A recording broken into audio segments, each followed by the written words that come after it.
여러분 반갑습니다. 어반입니다. 오늘 이야기 주제는요. 약자 멸시를 싫어하는 내가 약자를 멸시하는 이유에 대해서 이야기를 해보려고 합니다. 이거 라임 되게 좋지 않나?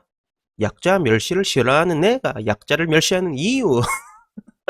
약간 이런 느낌이 있는데, 제가 유튜브 하다 보면 저보고 위선자라고 댓글이 달리는 게 한 번씩 있는데 그 이유가 바로 이것 때문이야. 왜 어반님은 약자 멸시를 싫어한다 말하면서 왜 약자를 멸시하는 겁니까? 라고 얘기하는데, 뭐 이전에 그 김가람 학국 때도 그렇고 이런 것들이 종종 달리거든요.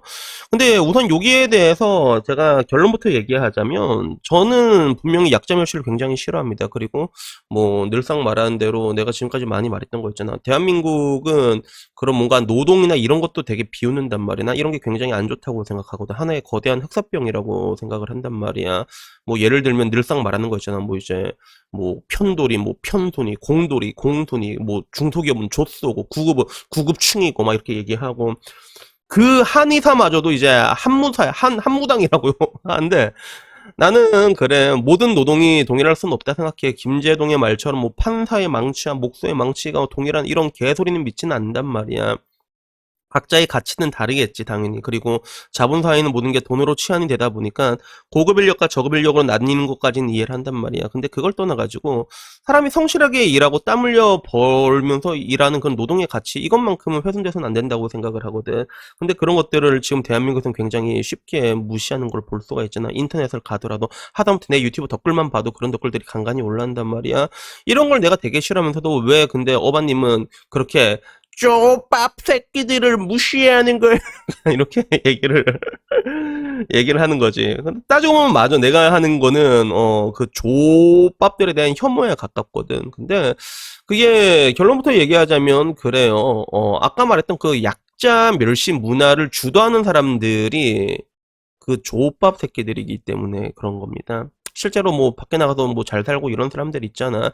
그런 사람들이 에이 그 이런 공돌이 새끼들아 이런 경우보다는 오히려 방구석 백수 할 거 없는 사람들 있잖아. 이런 사람들이 그런 경우가 압도적으로 많다는 거죠. 근데 결국엔 그런 사람들이 가지고 있는 건 하나의 그런 선민의식밖에 없거든. 내가 우월한 존재다. 뭐 그게 뭐 하나의 그런 자위인지 뭐 정신적인 딸딸인지 모르겠는데 근데 그거밖에 없는 사람들이 결국에는 뭔가 이제 아름다운 얘기, 미사여구, 정의 이런 것들을 많이 울부짖으면서 굉장히 많은 문제들을 만들어내고 있기 때문에 현대사회에서는 나는 이렇기 때문에 조밥들은 무시한 게 맞다라고 제가 끊임없이 얘기한 게 이런 이유 때문입니다.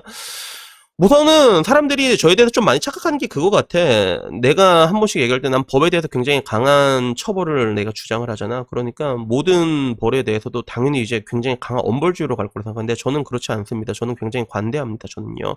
내가 엄벌을 적용하는 거는 인간 같지 않은 범죄를 저지른 내가 늘상 말한 그 리미터 누가 봐도 그 한계의 점을 넘은 애들 있잖아. 이런 것들에 대해서는 강력하게 처벌을 해야 된다는 거야. 누가 봐도 말도 안 되는 거잖아. 뭐 음주운전으로 사람 밀어서 보냈는데 심지어는 그 깜빵도 안 간 경우도 태반이잖아. 그지? 이런 것들 난 말도 안 된다고 난 보는 거란 말이야. 이런 것들이나 아니면 뭐 내가 한때 중국을 왜 선진국이라 말했어.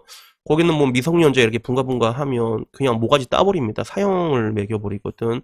나는 뭐 이런 것들에 대해서는 이런 범죄들에 대해서는 되게 강한 엄벌 그리고 혹은 사회적인 격리에 대해서 되게 찬성한단 말이야. 그러다 보니까 사람들은 내가 모든 관점에 대해서 되게 강하게 엄벌을 내려야 된다고 생각하는가 봐. 근데 가장 최근에 내가 가람이 학폭에 대해서 야 뭐 애들끼리 뭐 치고박을 수도 있는데 그거 가지고 뭘 그러냐 그러니까 나한테 그런 넌 도덕적인 잣대가 왜 그러냐라고 얘기를 하더라고. 이 이야기는 내가 굉장히 자주 듣는 얘기 중에 하나예요. 옛날에 샴피디 형님이 쏘아올린 공이 엄청 터진 적이 있었거든. 그때 뒷광고가 완전 다 난리가 난 적이 있었단 말이야. 나는 여기에 대해서 어떤 얘기를 했냐면 그 뒷광고라는 거는 하나의 그런 뭔가 악습 같은 거였어. 관습 같은 거요. 10년 전부터 있었거든. 네이버 블로그에도 그런 게 있었고, 내가 써봤는데 이거 좋은 거 같은데 공동구매할까? 약간 이런 거 있잖아. 이런 것들이 굉장히 흔했어. 그리고 실질적으로 뭐, 막 유명한 인플루언서들이 치킨 한 마리 먹으면 몇천만 원씩 받고 그랬잖아. 근데 그거 여러분들이 몰랐냐고, 뒷광고인 거. 그때도 보면 뭐 맛있는 거 먹으면 이거 숙제죠 막 이랬잖아 사람들이 알고 있었단 말이야. 근데 그 트리거가 딱 터지고 나서 사람들이 제일 먼저 한 거는 다 잡고 흔들고 박살내라 이런 거였단 말이야. 그래서 유튜버 다 접게 만들었잖아. 찌양도 그때 접었었지 아마? 뭐 지금 다시 돌아왔지만. 근데 내가 느끼는 거는 굳이 저렇게까지 할 필요가 있냐는 거지. 굳이 저렇게까지. 근데 사람들이 나한테 했던 게 너희들 난 그거 진짜 너희들 진짜 몰랐냐? 나 진짜 궁금해서 물어봤거든. 근데 그때도 너는 도덕적인 잣대가 왜 그렇냐라고 얘기하더라고. 그때도 웃겼던 게 야 공중파에선 대놓고 하고 있는데 공중파에 대해서는 아무 말 얘기 안 하고 그냥 유튜버들 찾아다니면서 다 박살내고 있더라. 도장 깨기 마냥 다 접게 만들고 우르르쾅쾅거리고 있더라고. 그래서 나는 뭐 그때도 그런 얘기를 하고 그때도 욕을 먹었는데 똑같은 욕을 가람이 때도 먹었던 것 같아. 그때도 가람이 때도 나도 보기에는 처음에는 뭐 극악무도한 학폭인 줄 알았는데 나중에 알고 보니까 서로 얘기가 다르잖아. 뭐 누군가는 어바님 그 피해자는 그 자살까지 생각했다고 하던데 예 이러던데 그건 걔 이야기인 거고 가람이 얘기 들어보니까 지 친구 이게 옷 꽃 갈아입는 거 속옷 빨아입는 거 찍어서 인스타에 올렸다고 하더만 그러니까 뭐 그럼 애들끼리 싸울 수도 있다라고 했는데 여기에 대한 사람들의 반응이 되게 날카롭게 들어왔어. 그래서 학폭은 어떤 경우에도 용서받을 수 없는 건 모르냐고. 그리고 그런 사람들이 이게 공중파 나와서 활동하는 것 자체가 말도 안 된다. 이건 뿌리 뽑아서 경종을 울려야 된다라고 얘기하는 거야. 불과 내가 그 영상 올리기 한 3일 전에 폭력의 정당성에 대해서 얘기를 한 적이 있거든. 그래서 나는 폭력이 어떤 경우도 정당화가 될 수가 없다면 그 폭력이 말만 들어가냐는 거지. 아니, 폭력이 주먹만 들어가냐는 거지. 뭐, 정신적인 공격, 언어도 다 폭력이지 않냐고. 난 정당방위의 범위를 넓혀야 된다고 얘기했거든. 그때도 이제 얘기를 하는 게 사람들이 맞아요. 맞을 짓 하면 맞아야죠. 라고 얘기했던 사람들이 언제 그랬냐는 듯이 아니죠. 학폭은 용서받을 수 없죠. 이러는 거야. 그 사람들이 말하는 기준은 하나였어. 굉장히 우월한 도덕적인 잣대였지. 정의. 뭐, 사랑과 정의의 이름으로 널 용서치 않겠다. 이런 거지. 가라마. 이런 느낌이었지. 근데, 뭐 글쎄 하나의 그런 샘플 같은 개념으로 그런 애들이 이 사회에 발을 못 붙임으로 함으로써 인해서 뭐 이제 학폭을 뿌리 뽑자라는 그 사람들의 의도는 뭐 그럴 수도 있다고 보지만 근데 뭐든지 그런 생태라는 게 있거든. 자연스럽게 생태계라는 게 조성이 돼. 사람이 모이게 되면 그 가운데서 매를 버는 놈이 있고 때리는 놈이 있고 맞는 놈이 있고 다굴 치는 놈이 있고 그리고 다굴 당한 애가 있겠지, 그지? 가람이 같은 경우는 다굴 치는 쪽이었던 것뿐이고 그 애들은 이제 매를 버는 거라 매를 버는 쪽이었지. 근데 나는 이게 되게 웃기더라고. 방금 전 말했던 것처럼 맞아요. 맞을 짓 하면 맞아야지라고 말했던 사람들이 바람이 학폭에 대해서 언제 그랬냐는 듯이 태세 전환을 하는 거야. 나는 흡사에 이게 어떤 느낌에 가까웠냐면 자기랑 관계가 있는 일 그리고 자기랑 관계가 없는 일에 대한 사람들의 온도 차이로 느껴졌거든. 그래서 어떻게 보면 사람들이 자기하고 관계 없는 일에는 그렇게 매정하다. 근데 자기랑 관계가 있잖아. 그러면 관대해진다. 그래서 일전에 내가 얘기했던 그런 폭력의 정당성에 대해서 맞을 짓 하면 이렇게 패도 정당방 인정해줘야 된다에 대해서는 자기한테 그런 일이 일어날 수가 있잖아. 그러니까 오케이 하는 거란 말이야. 근데 가람이 학부가 어차피 나랑 관계가 없거든. 그러면 이 사회의 정의를 위해서 그러면 안 됩니다. 그 근처에 있는 사람들 전부 다 씨를 말려야 됩니다. 이렇게 얘기가 나오는 거지.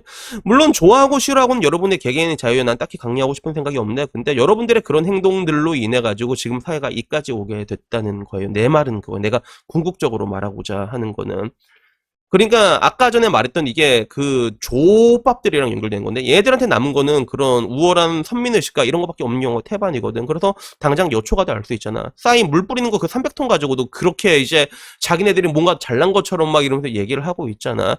그런 애들이 새를 과시하고 힘을 쓰기 시작하니까 이런 일들이 벌어지고 있는 거예요. 실질적으로. 실제로 그래서 벌어지고 있는 거야. 그렇게 되다 보면 그 도덕적 잣대로 이게 전부 다 이제 낮아지게 되는 건데 뭐 기준이 되게 엄격해지는 거지. 이것만 해도 이제 요새는 뭐 별거 아닌 걸로 고소고발도 들어가고 다 그래서 그런 거 아니야 따지고 보면. 그리고 여러분들이 결국에는 얻어맞아도 여자한테 얻어맞아도 힘도 못 쓰고 맞을 수밖에 없는 것도 결국엔 그런 것 때문에 그렇단 말이야. 왜? 폭력은 정당화가 될 수 없으니까.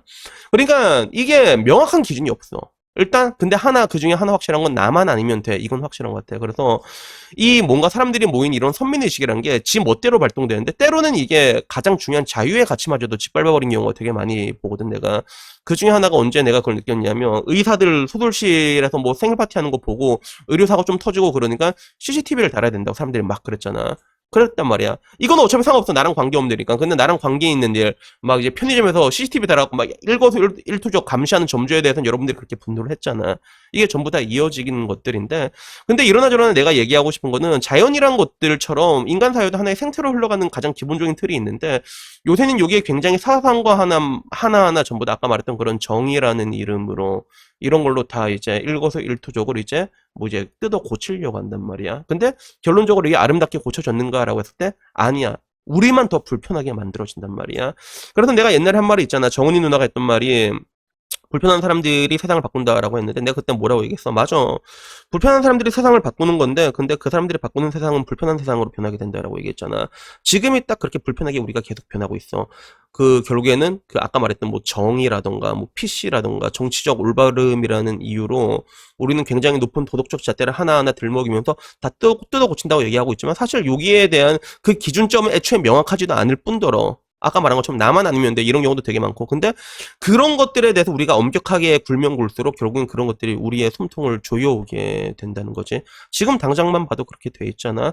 그래도 결국에는 지나고 나면 알게 될 거예요. 여러분들이 그 올바른 정의의 이름으로 행했던 사랑과 정의의 이름으로 행했던 그 모든 것들이 사실은 파국을 불러오고 있었다는 것들. 그리고 뭐 옛날에는 그랬잖아. 옛날에는 사실 애들들이 싸우면 그랬어. 뭐 애들이 막 패고 그러면 애들이 그럴 수도 있죠라고 얘기하는 게 일반적이어서 정말로 뭐 진짜 강목으로 뒤통수 패서 애 병신 만들고 이런 게 아닌 이상 그러고 넘어갔단 말이야. 그러니까 지금 우리 사회에 필요한 건 그런 것들이야. 그런 관대함이야. 그러니까 그런 것들에 대해서는 얘기하면 그냥 씹고 무시하고 하게 된 게 그게 당연한 것들인데 그런 요구들을 하나씩 하나씩 다 들어주다 보니까 결국에는 이제 이 조밥 애들도 먹히니까 이런 애들한테 힘을 행사하게 되고 이런 사람이 힘을 가져야 되니까 얼마나 신나겠냐 그지 한 번도 행사한 적이 없잖아. 근데 지들끼리 모여가지고 힘을 행사하니까 또 얼마나 신나가지고 이것저것 다 이제 쿵쾅거리고 있냐는 것들이지. 근데 결국엔 그런 것들이 다 유기적으로 연결돼서 우리의 숨통을 조여오고 있다는 거예요. 그래서 저는 이 얘기를 하고 싶었습니다. 그래서 뭐 오늘도 뭐 이 얘기 하고 나면 또 뭐 몇 명 뭐 떠날지 뭐 이제 관심도 없다. 갈 때면 가라 이씨. 근데 내가 얘기하고자 했던 것들은 분명히 그 의미가 전달되지 않았나 생각합니다. 그래서 결론적으로 말하고 싶은 건 그래요. 저는 여러분들에 대한 항상 얘기하는 게 그렇잖아. 사람이 모두가 강해질 수는 없는데 근데 이런 저런 진짜 남아있는 거란 건 알량한 선민의식밖에 없는 그런 족밥 새끼들처럼 살지는 않으셨으면 좋겠습니다. 이상입니다. 감사합니다.